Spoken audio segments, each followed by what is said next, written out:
Welcome to the Deep Dive. This is where we carve into the market's biggest stories. And today, we are dedicating our entire focus to ATI Inc., ticker ATI. That's right. We're looking at their Q3 2025 earnings call. This report dropped pre-market October 28th. And it definitely made waves. I mean, the market reaction was immediate, significant volume. Yeah, it wasn't just a small beat, was it? The results, the guidance, it looked extremely strong. Oh, absolutely. It was more than just strong. It felt like a confirmation. Proof that their multi-year strategy is really clicking. This was a clear outperformance quarter, no doubt about it. Okay, let's unpack that then. Because the headlines weren't just good numbers, they seem to point to something more structural, right? Especially the margin expansion. Exactly. Let's start with the double beat, as they call it. Revenue first. Came in at $1.13 billion. Okay, up 7% year over year. Pretty much hit consensus there, or maybe slightly above. Right around consensus, yeah. But the real story, the surprise, was on the bottom line. Adjusted EPS hit $0.85. 85 cents. And the street was looking for what, 74 cents, 75? Exactly. That consensus range was tight. So hitting $0.85, that's a dime higher. It really signals, some serious operating leverage kicking in. And you mentioned the margins. That leverage must be showing up there. That's kind of the core of their transformation story, isn't it? It really is. Adjusted EBITDA landed at $225 million. Now, okay, there was about a $10 million gain in there from selling some oil and gas rights. Right. Always got to adjust for the one-offs. Yep. So strip that out, you're looking at core $215 million. Still beat the high end of their own guidance. And here's the key bit. The adjusted EBITDA margin hit 20.0%. 20%. 20%. Management made a point of saying that's the highest since before the pandemic.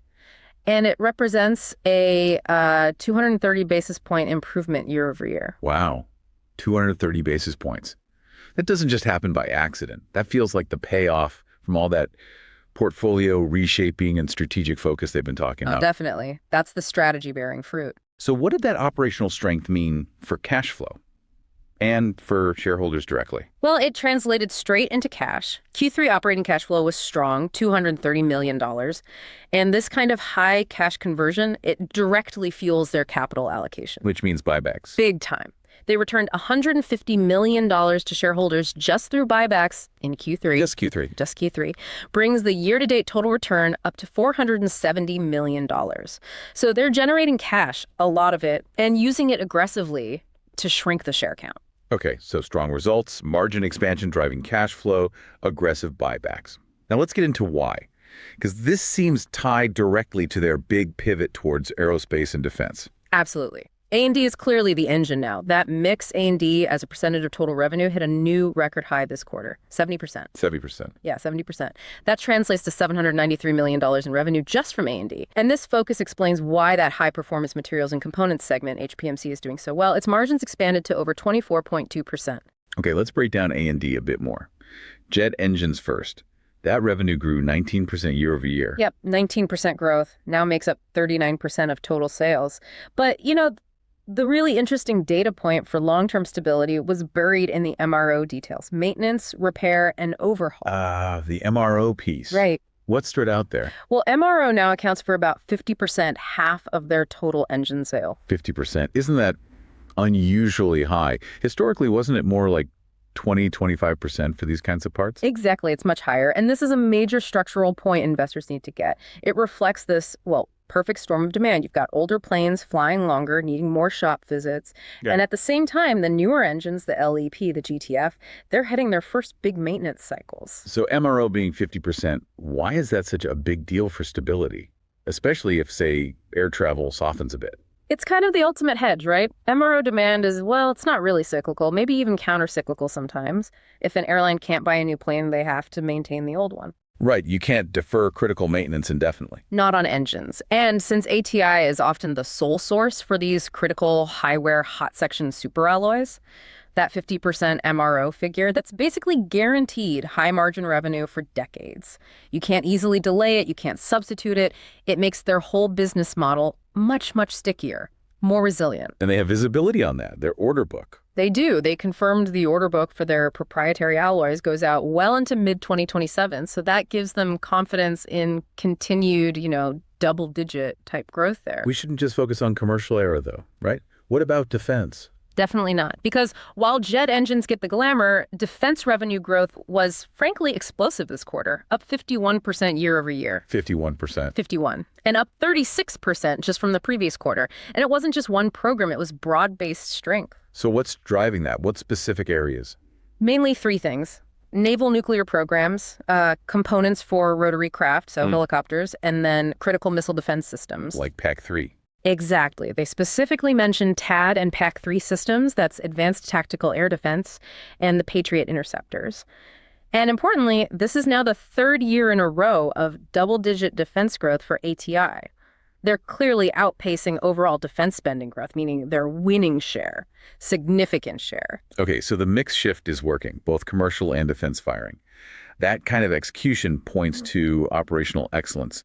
They talked about a triple threat. Yeah, that was their term for productivity gains, the triple threat, higher asset uptime, better first-pass yield, so making it right the first time, and smart capacity expansion on the manufacturing side. They gave some specific examples, didn't they? They did, yeah. And they really illustrate how discipline turns into margin, like the zirconium sponge process example. Right, that one stood out. They unlocked capacity without huge spending. Precisely. Over 20% more zirconium sponge capacity. Not by building new furnaces, which costs a fortune, but mostly through minimal capital investment, just optimizing maintenance, standardizing work, pure productivity gain dropping straight to the bottom line. That's how you get those high incremental margins. And similar stories elsewhere. Nickel melt, heat treatment. Yep. Nickel melt output up double digits. Isothermal flow path, heat treat cycle time improved by 3 times. I mean, real efficiency gains. And this discipline feeds right into their capital strategy, which investors were asking about. The capacity question. Are they chasing growth everywhere? No, they were very clear. They're not just adding commodity capacity. Investment is strictly focused on those highly differentiated, proprietary, hot section superalloys, the stuff where they have a deep competitive moat. Like being sole source. Exactly. They said they're sole source for 5 of the 7 most advanced alloys for the newest jet engines. And the financial hurdles for those investments are high. Extremely high. These aren't speculative bets. Projects need an IRR, internal rate of return, above 30%. 30% hurdle. Yeah. And often the customers, the OEMs, actually co-fund these investments. And they're backed by long-term agreements, LTAs, that can span decades. So it's customer-backed capital building out their moat. Lower risk, locked-in revenue. You got it. Strategic moat building. Okay, before we hit the guidance raise, quickly touch on the other strategic stuff. Portfolio cleanup. Right. They continued pruning, sold another non-core business. Right. And we already mentioned that $10.5 million gain from selling oil and gas rates, just optimizing everything for this A&D focus. And they restructured a forging contract. That actually lowered reported revenue slightly. Explain that. Yeah, about $10 million lower sequentially on the top line. They shifted a specific contract from a materials and conversion model to conversion only. Okay, what's the difference? Why is less revenue good here? It's about margin quality and risk. In the old model, materials and conversion, ATI had to buy the raw metal, the commodity, hold it on their balance sheet, take the price risk. Okay, commodity risk. Right. But shifting to conversion only, the customer provides the metal now. ATI just charges for their specialized labor, their expertise, using their unique forging assets. So they traded lower margin, risky materials revenue for higher margin, less risky service revenue. Exactly. They stress it was margin accretive and helps asset utilization. It's another signal, you know. They're moving away from being just a metal seller towards being a sole source, high-value service provider. Makes sense. And that optimization, that focus, it leads right into the main event for the stock reaction, the huge guidance raise. Oh, yeah. This was the big catalyst. It just showed tremendous confidence. They raised full year 2025 guidance across the board. What were the new numbers? Adjusted EBITDA, raised by $28 million at the midpoint, now expected between $848 million and $858 million. Okay. Adjusted EPS, also boosted, now $3.15 to $3.21. And crucially, free cash flow, because that funds the buybacks. Big raise there, too. Adjusted free cash flow, FCF, up $40 million at the midpoint. The new range is $330 million to $370 million for the full year. That's serious cash generation. It really is. And it's the payoff, right? The payoff of that multi-year pivot, getting away from commodity cycles, focusing on high-spec, contract-backed A&D materials. It just drives better cash conversion, more stable margins, and lets them keep buying back stock aggressively. So that's the rest of 2025 looking strong. What about looking further out? Did they give any color on 2026? They did give some preliminary signals for 2026, expected high single-digit growth in airframe revenue next year. Driven by the OEM rate hikes. Yep, the expected ramp-ups at Boeing and Airbus. They mentioned Boeing targeting 42 737s a month, Airbus aiming for 75 A320s by 2027, plus new long-term contracts starting early next year. And crucially, they expect jet engine demand to stay exceptionally strong right through 2027. Did they guide on incremental margins going forward? How much profit drops to the bottom line from new revenue? They did. It was interesting. Management suggested modeling future incremental EBITDA margins in the 30% to 40% range, maybe 40% for the higher margin HPMC segment. Okay, 30 to 40%. But wait, Yeah. how has performance been this year? Well, that's the interesting part. Year to date, their actual incremental margins have been running closer to 50%. 50%. So they're guiding way below what they're actually achieving right now. Seems like it. It suggests, maybe some conservatism in the guidance, leaves room for potential upside surprises if they keep executing like they have been. Always good to underpromise and overdeliver. Yeah. Let's quickly touch on specialty energy and naval nuclear. Gets less attention than A&D, but it's important, right? Yeah. Especially zirconium. Very important. It's a key defense and energy capability. ATI is the leading Western producer of high-purity zirconium, essential for naval nuclear reactors. And the strategic piece here is their inventory. What about it? They're holding almost 2 years of finished zirconium product inventory right now, and over a year's worth of the raw material inputs. 2 years. Why hold so much? Resilience. Think about the current geopolitical climate. Supply chains for these high-purity critical materials can be fragile. Think about potential trade issues, disruptions, maybe related to China. Having that 2-year buffer means ATI can guarantee supply to their critical defense and energy customers no matter what. It just reinforces their position as a strategic, reliable supplier. Okay, solid point. All right, let's shift gears. Time for our favorite segment. This is not financial advice, but if we had to put on our hedge fund analyst hat, synthesize all this for a tough investment committee. Yeah. What's the pitch on ATI now? Okay, first, you absolutely have to acknowledge the run. The stock's up over 90% in the last year.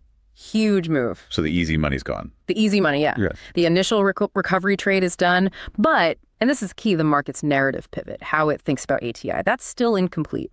Fundamentally incomplete. How so? They're beating raising, margins are great. What's missing? The valuation disconnect. The market arguably still prices ATI too much like a cyclical, capital-heavy materials company that's subject to commodity swings. Right. So the pitch is, go long or add to your position based not on the next cycle, but on the new structure. ATI isn't really a materials company anymore. It's effectively become a specialty, often sole source, component producer for critical, must-have A&D systems. That changes the valuation framework completely. Right. So what's the outrageous but plausible part of this thesis? The outrageous component is that the current valuation just doesn't fully capture the stickiness and the pricing power of those proprietary nickel alloys, especially the ones that are sole sourced for the hottest, highest value parts of the new engines, the LAP, the GTF. Right. Think about it. They're already running ahead of their 2027 targets. Yeah. That implies the next guidance raise, maybe Q1 2026 when they give full year guidance. It might not be just incremental. It could be another major step function jump in earnings power. That happens when the market finally wakes up and says, wait, these guys operate with sole source tech margins, not commodity material margins. Okay, so the plausible mechanism to realize that value, how does the trade work? It leverages that potent combo, operational execution plus capital return. You buy the equity, betting on, one, continuous cash-gushing operational improvements, driving that free cash flow sustainably into that $330 to $370 million range, maybe higher. And two, a relentless, steady drumbeat of share buybacks, funded entirely by that operating cash and maybe more non-core asset sales. This combination forces a continued re-rating, a multiple expansion away from their old peers over the next, say, 12 to 18 months. It's driven by structural margin gains and a shrinking share count. That's a compelling pitch, built on real operational changes and disciplined capital use. It feels structurally sound. Okay, let's recap the big themes then. ATI hit a record 70% A&D mix. They achieved that impressive 20% adjusted EBITDA margin, and they delivered a significant full-year guidance raise across the board. Yeah, the core takeaway seems undeniable, doesn't it? That multi-year plan moving away from commodity stuff towards these high-spec contract-backed materials. Yeah. It is structurally paying off. You see it in the high-quality cash flow. Definitely. So here's a final provocative thought for you, the listener, to mull over as you track ATI? Given that their actual incremental margins are running close to 50% year to date, but management is guiding more conservatively towards 30-40%, what level of sustained operational leverage is the market going to start demanding next year? And can their productivity keep delivering near that 50% level deep into 2026? That tension between conservative guidance and potentially much stronger execution, that's the key thing to watch now. Take this knowledge, apply your own analysis, and we will catch you on the next deep dive.